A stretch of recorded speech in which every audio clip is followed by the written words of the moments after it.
Welcome. Radhe Radhe, जय श्री राम। अपन पढ़ रहे थे विसर्ग संधि और स्टार्ट करते हैं आज के सेशन को। इंसान सफल तब होता है जब वो दुनिया को नहीं बल्कि खुद को बदलना शुरू कर देता है। आज का मोटिवेशन है अपना। इंसान सफल तब होता है जब वो दुनिया को नहीं खुद को बदलना शुरू कर देता है। जब तक खुद को नहीं बदलेगा तब तक वो सफल नहीं हो पाएगा, क्योंकि सफल होने के लिए खुद को बदलना जरूरी है। आप आपकी आदतों को सुधारना बहुत जरूरी है। होता क्या है, आजकल जो वर्तमान समय में क्या है, बच्चे देखो मोबाइल जितना जो प्रभावशाली रहा है, उसी तरह से लोग क्या कर रहे हैं, पढ़ाई के जो बच्चे स्टूडेंट हैं वो पढ़ाई से विमुख होते जा रहे हैं धीरे धीरे, है ना। तो ये है कि अपने समय को आप पंक्चुअल बनाओ और पढ़ाई के प्रति एकाग्रचित हो। ज्यादा से ज्यादा आप अपने टाइम को किसमें लगाओ, पढ़ने में लगाओ, तो सब तभी मिलेगी जब आप ईमानदारी से मेहनत करोगे। ठीक है, आगे चलते हैं अपन। विसर्ग संधि का रील नंबर 4 चल रहा था अपने। विसर्ग का समय परिवर्तन। विसर्ग का किसमें, समय परिवर्तन। ये कहता है विसर्ग के पहले क्या हो, स्वर हो, तथा विसर्ग के बाद स्वर त्वरण ठ वर्ण आए तो विसर्ग के स्थान पर क्या हो जाता है, स हो जाता है। यदि विसर्ग के पहले क्या हो, स्वर हो।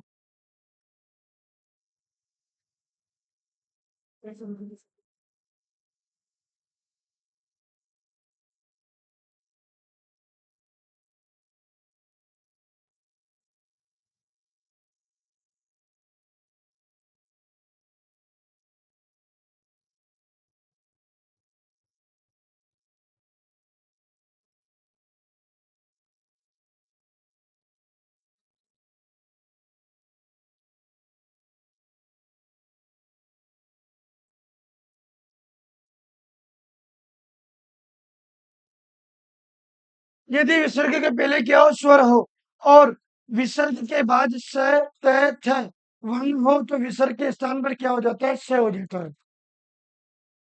विसर्ग के पहले स्वर, विसर्ग के बाद, विसर्ग के बाद क्या है, स त थ वर्ण हो तो विसर्ग के स्थान पर क्या कर देंगे, स को कर देंगे अपन।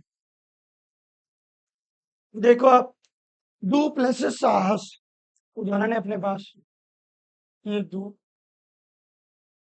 ये साहस।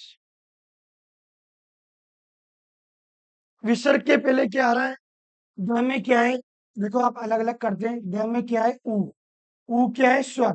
फिर ये विसर्ग, और विसर्ग के बाद ये सवर्ण है। साहस में क्या है, सवर्ण है। साहस में क्या है, सवर्ण है। तो विसर्ग के स्थान पर क्या करना है आपको, स करना है। इस विसर्ग के स्थान पर क्या बनाएंगे, ये स को बना दिया मैंने। ठीक है, अब सारे को मिला दो आप। ये द में ऊ, आधा से, साहस, दुस्साहस, इस तरह से बन जाएंगे। एक बार और देखो इस चीज को। यदि विसर्ग के पहले क्या हो, स्वर हो, तथा विसर्ग के बाद स त थ इनमें से कोई भी वर्ण हो, है ना, तो विसर्ग के स्थान पर क्या करेंगे, स को कर देंगे। आदर से बन जाएगा विसर्ग के स्थान पर। यहाँ पर ये दू है, द में ऊ की मात्रा है तो स्वर है इसमें, ऊ स्वर है। और विसर्ग के बाद क्या रहे, साहस में स वर्ण आ रहा है, तो विसर्ग के स्थान पर क्या कर देंगे, स को ही कर देंगे। विसर्ग के स्थान में किसको कर देंगे, स को ही कर देंगे। क्या हो जाएगा, दुस्साहस, इस तरह से बन जाएगा ये। उठान लो इसको।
लिया पीछे। समझ में आ गया ये बात? कहना क्या चाह रहा है, रूल समझ में आ गया ना? कोई समस्या हो तो बताओ, दोबारा बताऊं क्या? हो गया क्लियर? देखो आगे। दो प्लस कर।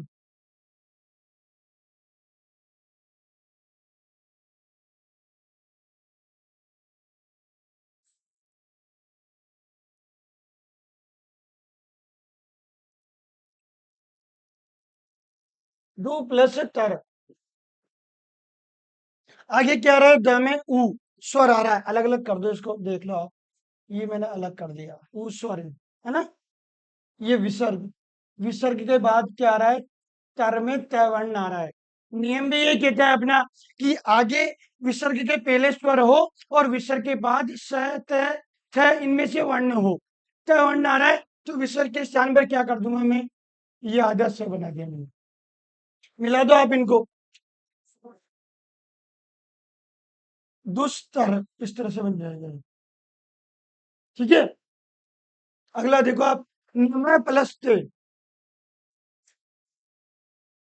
नमः प्लस ते। आगे विसर्ग है। विसर्ग के पहले क्या है? स्वर है। म में स्वर है बेटा, देखो इसको अलग करके बताता हूँ आपको। ये नम हलन तो लगा दिया, ये ए बाहर निकला है यहाँ पे। ये विसर्ग और ये के। त्यवर्ण आ रहा है विसर्ग के बाद। विसर्ग के पहले स्वर आ रहा है तो विसर्ग के स्थान पर क्या कर दूंगा मैं? स को कर दूंगा। मिला दो आप इनको। न म स ते नमस्ते। अब नमस्ते तो आप कई दिनों से बोलते आ रहे हो, कभी गौर किया नमस्ते में कौन सी संधि है? तो क्या होंगे उसके? नी प्लस संतान।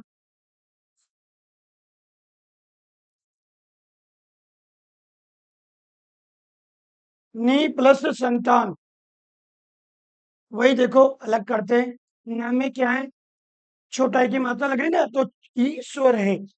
ये विसर्ग, ये श्रवण। नियम यही कहता है विसर्ग के पहले स्वर हो और विसर्ग के बाद स हो। विसर्ग के सामने क्या कर देंगे? स को कर देंगे।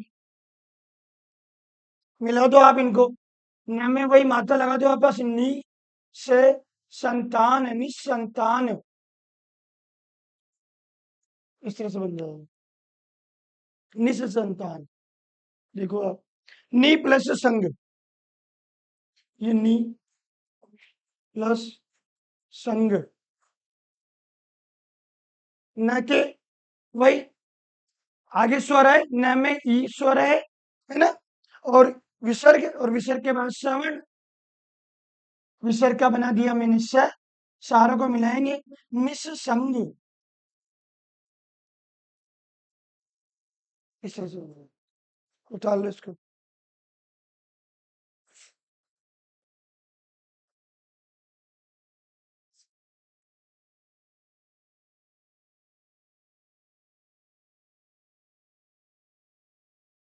निकले के पीछे निकले निकले।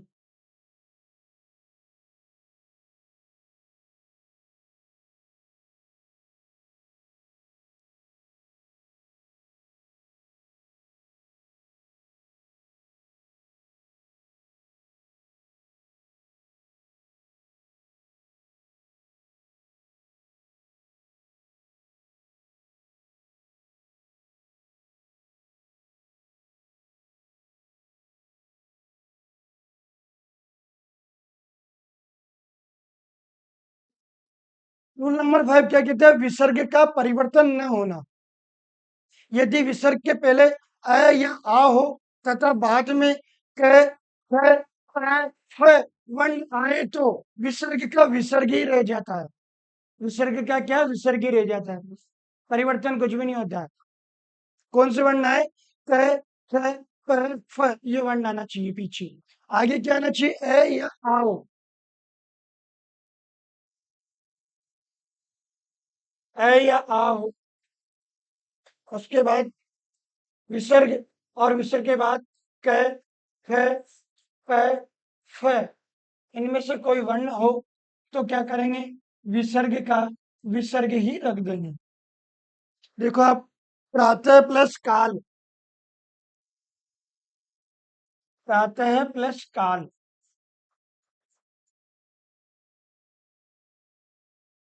प्रातः, ये अ को बाहर निकाल दिया मैंने। ये विसर्ग, और ये क वर्ण आ गया विसर्ग के बाद। नियम भी यही कह रहा है, विसर्ग के पहले स्वर हो, अ या आ हो, विसर्ग के बाद क वर्ण हो, तो विसर्ग का विसर्ग रह जाता है। क्या बनेगा? प्रातः काल। कोई परिवर्तन नहीं होगा, ऐसा कैसे लिख देंगे? प्रातः काल शब्द को आप कितने ही दिनों से लिखते आ रहे हो, यूज कर रहे हो, कभी दिमाग लगाया कि कौन सी संधि है इसमें? हाँ, आप ऐसा ही सोचते हो कि जनरली ये शब्द ऐसा बना हुआ है। ऐसा कुछ नहीं है। शब्द, देखो, शब्द संरचना की चार इकाइयां हैं हिंदी में: संधि, समास, उपसर्ग और प्रत्यय। इन चारों इकाइयों के द्वारा शब्द का निर्माण हुआ है। ऑटोमेटिक तो नहीं बन गया बेटा, ऐसा नहीं हुआ कुछ भी। लिख लिया इसको?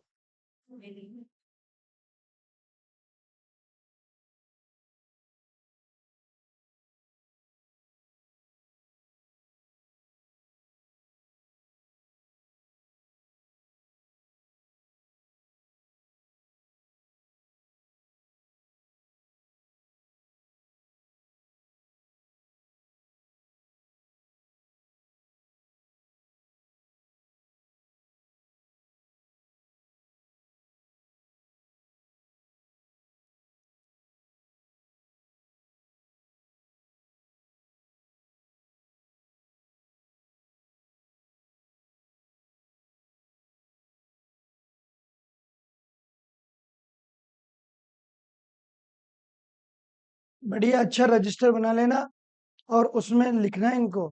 ये चीजें जीवन भर काम आएगी आपके, क्योंकि हिंदी की ग्रामर एक ऐसी ग्रामर है जो है ना, कहीं पीछा छोड़ने वाली नहीं है। कहीं कभी एग्जाम के समय में आती है तो, ठीक है?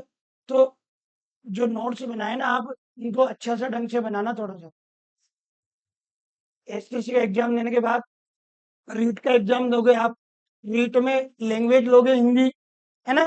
और लैंग्वेज लोगे 15 क्वेश्चन, जो इसके आएंगे ग्रामर के, और 15 आएंगे टीचिंग मेथड्स के। ठीक है बात? टीचिंग मेथड्स भी मैं ही पढ़ाता हूँ। 15 क्वेश्चन टीचिंग मेथड्स के आएंगे। अब 15 क्वेश्चन जो ग्रामर के, उसमें सारी ग्रामर दे रखी है, वही संधि, समास, उपसर्ग, प्रत्यय, टोटल सारी चीजें दे रखी है उसमें भी। तो वहां भी काम आएगी चीजें, तो इनको थोड़ा सा ढंग से सहेज कर रखना इन चीजों को। आगे चलते हैं। अंतः प्लस पूर्व।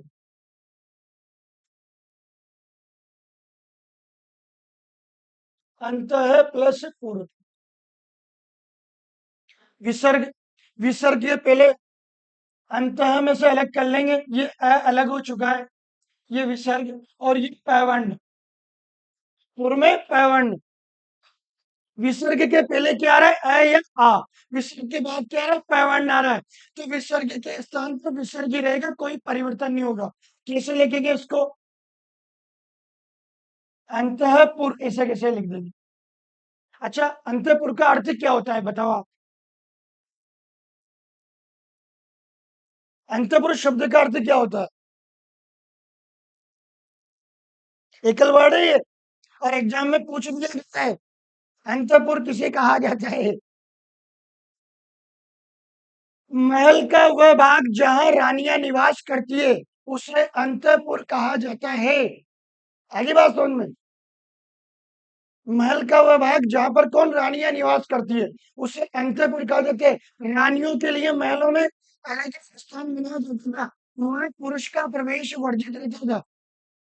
पुरुष नहीं जा सकते थे, मात्र बादशाह या जो राजा रहता था वही जा सकता था। और टोटल रानियां और उनकी दासियां रहती थी वहां पर, मतलब उसे अंतःपुर कहा जाता था। अंतःपुर को जनान खाना भी बोला जाता है, हरम बोला जाता है।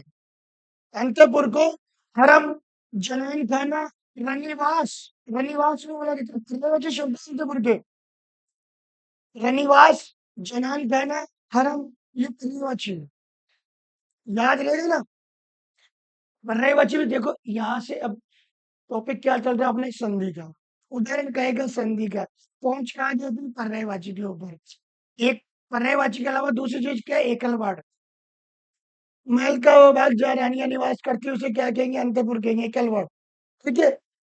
अंतपुर की पर्यायवाची रनिवास, जनान खाना, हरम। एक साथ कितने? 3-4 प्रकार के क्वेश्चन कंप्लीट हो चुके हैं। ये होता है काम। ऐसा तो नहीं तो बहुत सारे पढ़ा रहे थे। वही तो काम नहीं करना है अपन को। काम ऐसा हो कि पढ़ाई ऐसी हो बेटा जो आपके भविष्य में लगातार काम आती रहे। आगे बात सुन। देखो, मन प्लस कामना।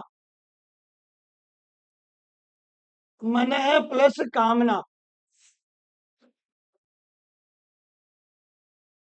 विसर्ग। विसर्ग के पहले मन में से ए को बाहर निकाल दिया मैंने, और ये विसर्ग, और ये क्या बन रहा है? कामना में मिला दूंगा चारों को, मिल जाएगा मन कामना। क्योंकि विसर्ग का क्या रह जाएगा? विसर्ग ही रह जाएगा। अच्छा, ये शब्द सही लिखा कि मैंने? मन कामना। बताओ, सही है कि गलत है? अच्छा, इसको बताओ तो फिर ये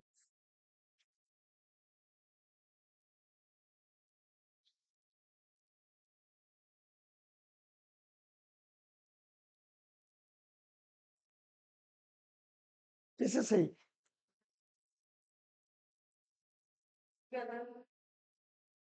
अगर शुद्ध शुद्ध में आ जाए ना बेटा, तो ये गलत है। मन कामना ही शुद्ध होता है। लेकिन आजकल क्या हो, इनमें प्रचलन में आ गई ये चीजें। किताबें वाले ही इनको लिखने लग गए, प्रचलन में आ चुकी है। लेकिन मूल रूप से अगर शुद्ध शुद्ध में पूछ लिया जाए, एग्जाम में कभी भी ऐसा आ जाए, तो मन कामना यही सही माना जाएगा। अगर ये दोनों ऑप्शन में भी आ जाए तो यही सही करना वहां पर, क्योंकि संधि के द्वारा बना हुआ है, शुद्ध और विलग्न। ये तो प्रचलन में लिया है अपन ने। बात क्लियर? एग्जाम में पूछ लिया गया है, क्योंकि ये इसलिए इतना फोकस कर रहा है इस चीज के ऊपर।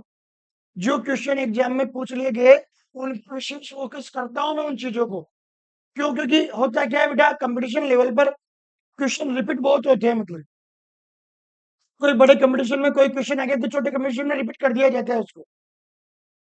जो क्वेश्चन परीक्षाओं में आ चुके हैं वो बहुत ज्यादा आने की संभावना रहती है। कुछ क्वेश्चन नहीं आते, कुछ क्वेश्चन पुराने आते, रिपीट होकर आते, इस तरह से पेपर बनाया जाता है। देखो अगला, अधः पतन। अधः पतन, वही विसर्ग। विसर्ग में ध में क्या है? ए छिपा हुआ है, पीछे प्रवर्ण आ रहा है, तो क्या करेंगे? विसर्ग का विसर्ग रहने देंगे। विसर्ग का विसर्ग अलग अलग कर लो। ये ए और ये प, मिला दो आप इनको, बन जाएगा अधः पतन। सही है कि? सही है ना? कि गलत है? डाउट हो तो कह दो। हाँ, क्या है? अरे बुरा थोड़ी मानूंगा मैं, कह दो गलत हो तो। चलो, अगर ये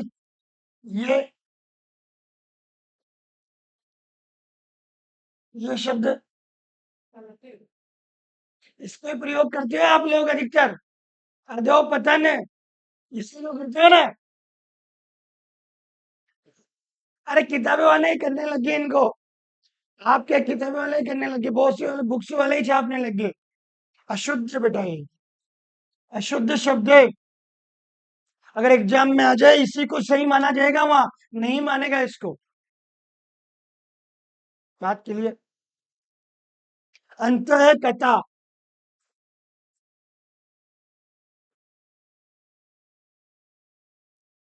अंत है कथा, विसर्ग के पहले क्या आ रहा है? त, और त में क्या छिपा हुआ है? और ये कैवन। ठीक है, विसर्ग के स्थान पर वही विसर्ग ही रहने दो बेटा, और मिला दो इनको, अंत है कथा बन जाएगा। उतार लो इनको।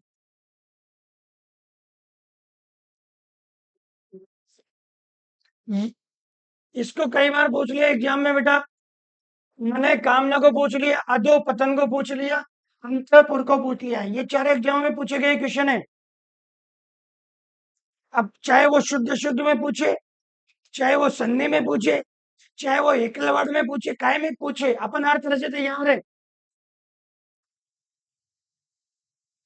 संधि में तुमने देखा होगा, मैंने हर क्लास में कुछ शब्द ऐसे बताया आपको शुद्ध शुद्ध के लिए। बताया कि नहीं बताया? क्योंकि शुद्ध शुद्ध बेटा, वाक्य शुद्धि, शब्द शुद्धि, ये अगर देखा जाए तो हिंदी में बहुत मेजर टॉपिक है ये। इसको आप बच्चे समझते यूं ही है कि ये साधारण ही नहीं है। वाक्य शुद्धि, वाक्य शुद्धि एक ऐसा टॉपिक है, मतलब कि जिसको पूरी ग्रामर आना चाहिए बच्चे को, पूरी व्याकरण आना चाहिए, जब जाके पूर्ण रूप से वाक्य शुद्धि कर सकता है। शब्द शुद्धि, 90% व्यक्ति गलत लिखते हैं शब्दों को। और एग्जाम में जब शब्द शुद्धि के क्वेश्चन आते हैं ना, तो ये मान लो आप कम से कम 80-85% बच्चों की गलती रहता है, ये क्वेश्चन सही नहीं कर पाते। केंद्र क्या है कि मतलब ये साइंटिफिक ऐसे बना रखी है कि सीधा सब्जेक्ट याद कर लेंगे, विद्या का नाले विद्यालय हो जाएगा, काम हो जाएगा। ऐसे नहीं है, मानसिकता ऐसी बना रखी है। और इसी चक्कर में जो 30 क्वेश्चन आते हैं और 30 में से 15 रह जाते हैं, जबकि अगर ढंग से मेहनत की जाए 30 में से 30 हो सकते हैं, 30 में से 30 हो सकते हैं, कोई बड़ी बात नहीं है। क्योंकि मैंने कहा चीजें अगर ढंग से उसको पढ़ा जाए तो हो सकता है, लेकिन सही तरीके से पढ़ा जाए तब, और अपनी सोच को भी सही तरह से डेवलप किया जाए। अब किसी चीज को आप क्या है, बिल्कुल यूं बेकार समझ के यूं निकाल देते हो कि ये पहले आधा घंटा हो गया काम, ऐसा नहीं है। जबकि ये क्या सिलेक्शन का आधार है, ये आपको पूरे में से पूरे नंबर दिला सकती है, 90 में से 90 मार्क्स आ सकते हैं, सिलेक्शन के करीब ले जा सकते हैं। ठीक है, लिख लिया, चलते हैं आगे। रूल नंबर 6 से क्या कहता है, विसर्ग का प में परिवर्तन। फिर गलत हो गया, यहाँ पर श होना चाहिए। ठीक है, इसको सही करना। विसर्ग का श में परिवर्तन, यदि विसर्ग के पहले ई या ई या उ हो तथा बाद में क प फ वर्ण आए तो विसर्ग श में बदल जाता है। विसर्ग के पहले क्या हो, ई या ई हो, या फिर क्या हो, उ या उ हो। विसर्ग के बाद क्या हो, क ख प फ वर्ण आए तो विसर्ग को किसमें बदलेंगे, श षटकोण वाले में। विसर्ग को बदलेंगे हम श षटकोण वाले में। विसर्ग को बदल दिया श षटकोण वाले में। देखो उदाहरणों को, नी प्लस काम, ये नी धन काम, अलग अलग करेंगे। न में छोटा है की मात्रा, तो ये ईश्वर आ गया, ये विसर्ग, और ये वर्ण काम में। नियम भी यही कह रहा है अपना, विसर्ग, विसर्ग से पहले ई, ये ई आ गया। ठीक है, विसर्ग के बाद क वर्ण, ये क वर्ण आ गया, तो विसर्ग को किसमें बदलेंगे, श में। ये विसर्ग को मैंने बदल दिया श में। मिला दो आप इनको, न में वापस छोटा है की मात्रा लगा दो, ये श, ये काम, निष्काम, इस तरह से बन जाएगा। लिखते हो आप इनको।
पीछे लिख लिया गया।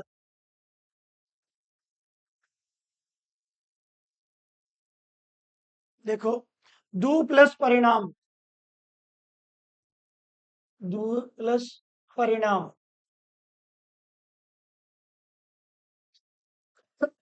दू प्लस परिणाम, देखो इसको, आगे क्या आ रहा है ध्यान में, ये ऊ, ये विसर्ग और ये पैवर्ण। नियम भी नहीं कह रहा है विसर्ग के पहले ई या ई हो या ऊ हो। ऊ आ गया अपने पास, पीछे पैवर्ण आना है, तो क्या करेंगे, विसर्ग को श में बदल देंगे, ये ष षटकोण वाला। अब मिला दो आप इनको, दुष्परिणाम,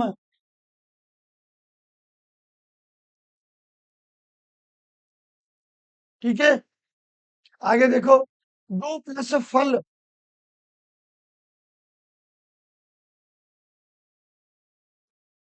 दो प्लस फल,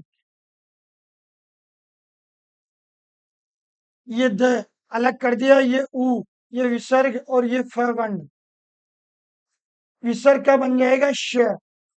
मिला दो आप इनको, दुष्फल, क्या होता है दुष्फल का मतलब, बताओ, बताओ ना। अरे दिमाग लगाया करो थोड़ा बहुत, काम में लो इसको। दुष्फल का मतलब होता है बुरा फल, और क्या, दुश्मन, कॉमन सेंस वाली बात है, तो बुरा फल दुश्मन माने। बही प्लस कार, ये ब, ये छोटा ई, ये विसर्ग और ये कैवर्ण, विसर्ग के स्थान पर क्या हो जाएगा, ये श। मिला दो आप इनको, बहिष्कार,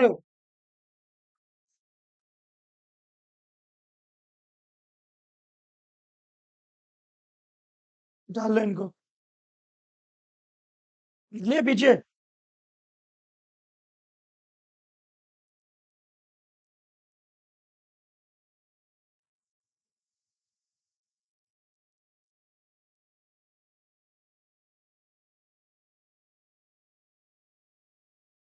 चलो आगे चलते हैं,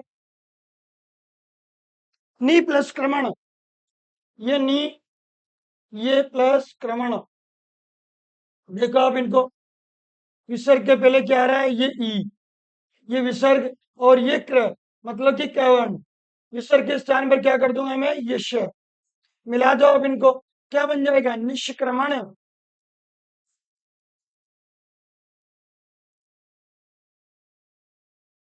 अगला है आवी प्लस कार, आवी, विसर्ग, ये कार, अलग अलग करेंगे। आव, छोटा ही बाहर निकला है, ये विसर्ग, ये कैवर्ण, विसर्ग के स्थान पर क्या कर दूंगा, श। सारों को मिला दो, आविष्कार,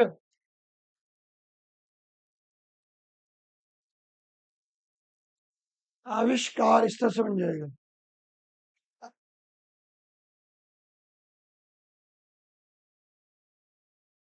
चतु प्लस पद, चतु प्लस पद, चत, अलग किया उ, ये विसर्ग, ये पैवंड, ठीक है। विसर्ग के स्थान पर क्या कर देंगे, श कर देंगे, क्यों, आगे क्या रहा उ, या तो ई हो या उ हो, विसर्ग के स्थान पर श कर दिया मैंने। मिला दो आप इनको, चतुष्पद,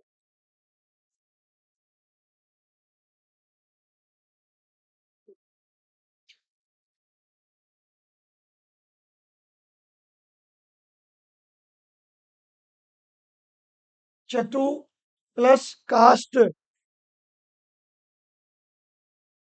चतु प्लस काष्ट, देखो, ये चत, ठीक है, ये उ, ये विसर्ग और ये कैवर्ण,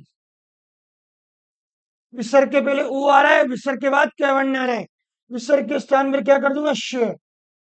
मिला दो आप इनको, चतुकाष्ट, चतुष्काष्ट,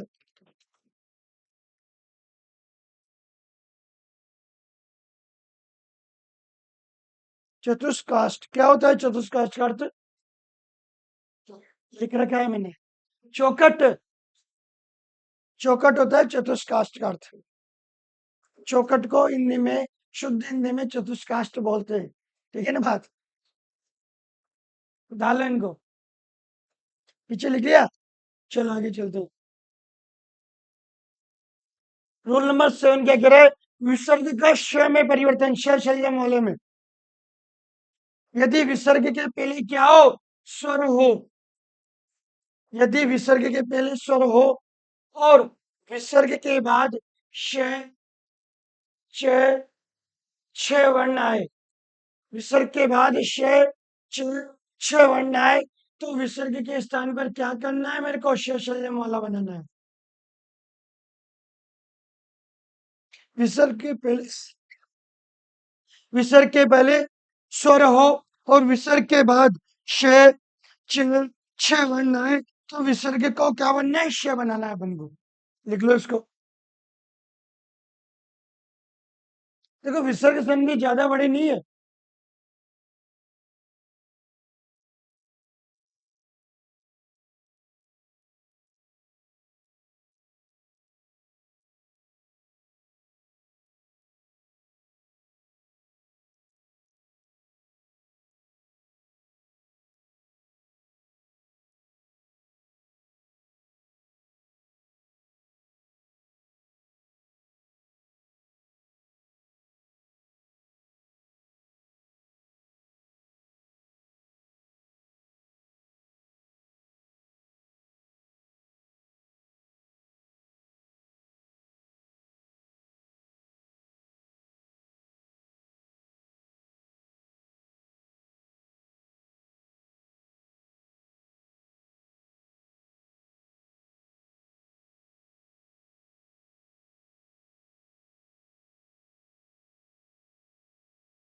जी आगे चलो।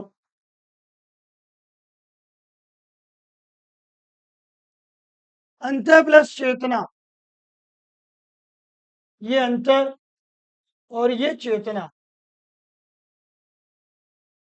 अंत और चेतना, विसर्ग, ये अ बाहर निकला, ये विसर्ग और ये च्यवर्ण।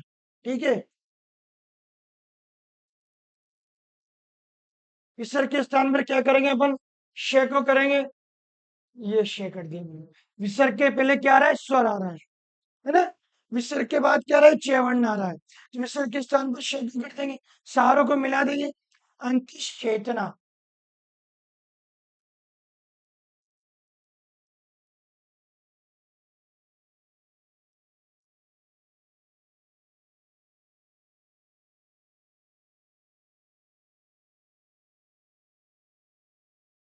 इस तरह से बन जाएगा अंतश चेतना। अगला देखो आप, ये उदाहरण में बहुत कमाल का है। आ प्लस चर्रे, आ प्लस चर्रे। ठीक है। विसर्ग के पहले क्या आ रहा है? स्वर आ रहा है। विसर्ग के पहले बाद क्या आ रहा है? च्यवर्ण आ रहा है। क्या कहता है नियम? विसर्ग के पहले स्वर हो, विसर्ग के बाद च्यवर्ण ना हो, तो विसर्ग के स्थान पर क्या करेंगे? श करेंगे। ये श कर दिया मैंने, कर दिया ना? अब जोड़ दो इनको। आश चर्रे,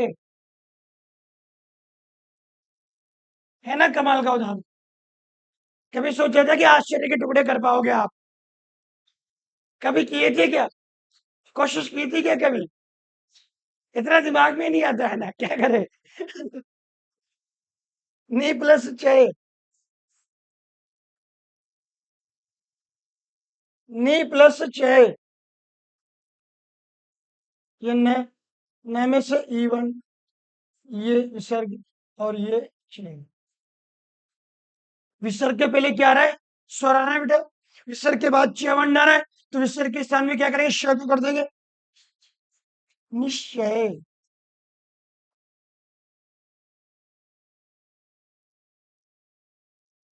डाल लो इनको। आज शरीर के टुकड़े करवा के देख लेना किसी से भी, XYZ। जिसने पढ़ा क्यों है ना, उसी को पता होगा। ऐसे उदाहरण जब एग्जाम में आ जाते ना तो अच्छे अच्छे सोचने लग जाते, विवश हो जाते सोचने पर। लिख लिया। हरि प्लस चंद्र, देखो हरि प्लस चंद्र, हर, ये छोटा ई, ये विसर्ग, और ये चंद्र। ठीक है, विसर्ग के स्थान पर क्या कर दूंगा मैं, श कर दूंगा। इनको मिला दो आप, हरिश्चंद्र, हरिश्चंद्र, इससे से बन जाएगा। वही देखो, निशुल्क, नी प्लस शुल्क,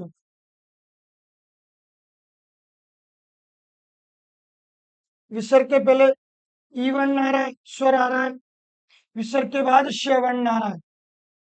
विसर्ग के स्थान पर क्या करना है आपको, श करना है।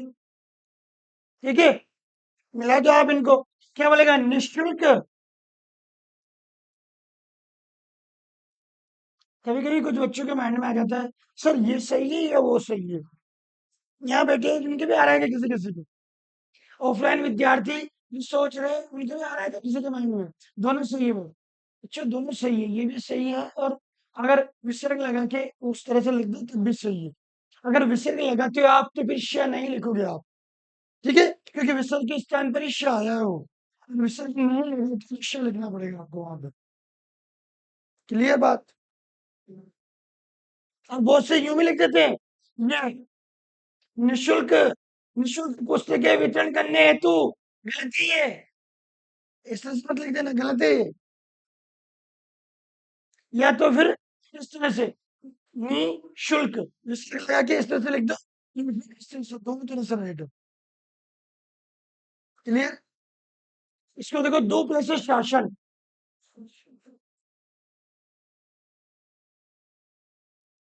दो प्लस शासन, विसर्ग के पहले क्या आ रहा है, वो वन, स्वर आ रहा है अपना, और विसर्ग के बाद श, विसर्ग के स्थान पर क्या करूंगा मैं, शब्द कर दूंगा, ये श। ये तो इनको, दुशासन, कौन सी संधि है दुशासन में, विसर्ग संधि, बता लो इनको। और जो भी निशुल्क वैसे लिखता हो वो मत लिखना है, अगर कोई ऐसे लिखता हो तो आप आज से ही चेंज कर देना उसको। ठीक है ना। देखो, हिंदी में आप आपकी गलतियों को धीरे धीरे सुधारोगे ना तभी सुधरेगी। आप सोचोगे एकदम, एकदम नहीं होता है काम, इसमें धीरे धीरे आप, आपकी जो है मिस्टेक हो रही है, कोई मात्रा आप गलत लगा रहे हो, उस मात्रा को सही करोगे, धीरे धीरे गलतियां सही होती होगी।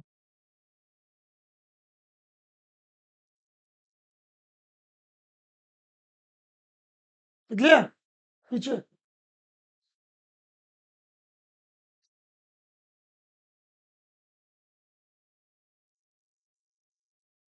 ये अपने विसर्ग संधि चल रही थी, और विसर्ग संधि के अपने कुछ रूल पढ़े थे, थोड़ी बहुत और विसर्ग संधि जो बाकी है वो अपन नेक्स्ट सेशन में पढ़ेंगे। एसटीएम के लेके आए आपके लिए एक खास उपहार, एचडीएम के परिवार ने आपके लिए ऑनलाइन टेस्ट की एक व्यवस्था रखी गई है, जिसमें टेस्ट में फर्स्ट आने वाले को, प्रथम रैंक आने वाले को 1,000 रुपए का पुरस्कार दिया जाएगा, और सेकंड रैंक आने वाले को 500 रुपए का पुरस्कार दिया जाएगा, और थर्ड रैंक आने वाले को 200 रुपए का पुरस्कार दिया जाएगा। जो भी कहीं भी पढ़ता हो, जो भी इस टेस्ट को देना चाहे, वो हमारे ऑफलाइन सेंटर पर आकर रजिस्ट्रेशन करा दे, और जब भी टेस्ट होगा हम आपको सूचित कर देंगे। ऐसे मौके छोड़ने नहीं चाहिए। आप जुड़िए और आपकी तैयारी को आकलन कीजिए। इसमें राजस्थान जीके के, हिंदी के, इंग्लिश के सभी के क्वेश्चन आएंगे, मेंटल एबिलिटी के सारे क्वेश्चन आएंगे। आगे मिलते हैं नेक्स्ट क्वेश्चन में। जय श्री राम।